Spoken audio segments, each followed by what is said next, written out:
I think of savings in tiers. The first tier is to secure your well-being, to own a portfolio of assets that are going to secure your well-being.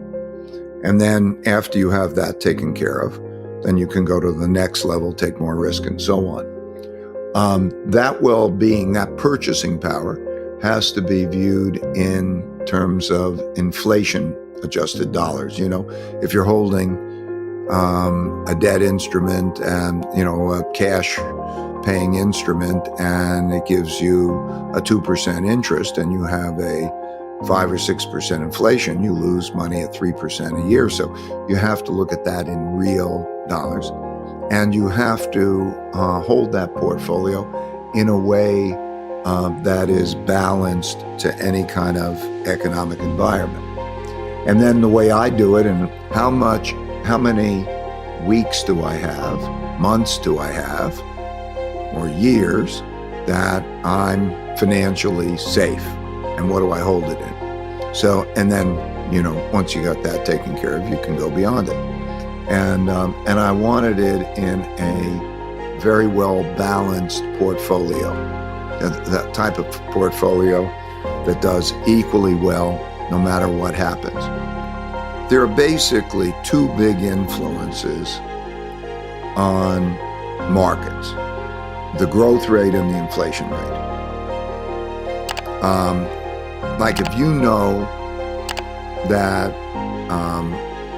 growth is going to be faster than expected and inflation is going to be higher than expected, you know that bonds are going to go down, and vice versa. And then so I have 4 environments, and each one of them can go up or down. So there are 4 quadrants that I think of: rising growth, falling growth, rising inflation, and falling inflation. And I want to have a portfolio that will be 25% of my risk in each one of those, so that I don't have any bias. And so I pick the assets that are going to do well in each of those 4 quadrants, and I hold them in a balanced way. And I've tested that, going back actually to 1900 and so on, and you'll actually increase your buying power. And so that's the kind of thing that I think in the beginning. Then you have to also make provision for, taxes to some extent. So I say whatever that amount of money is, I want twice as that, so in case it goes in half.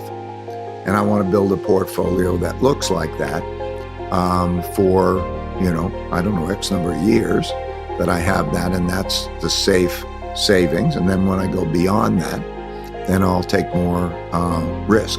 But I think that being safe, particularly in this kind of an environment, is important. And I would take a perspective of how to do that that's like the one I'm just describing.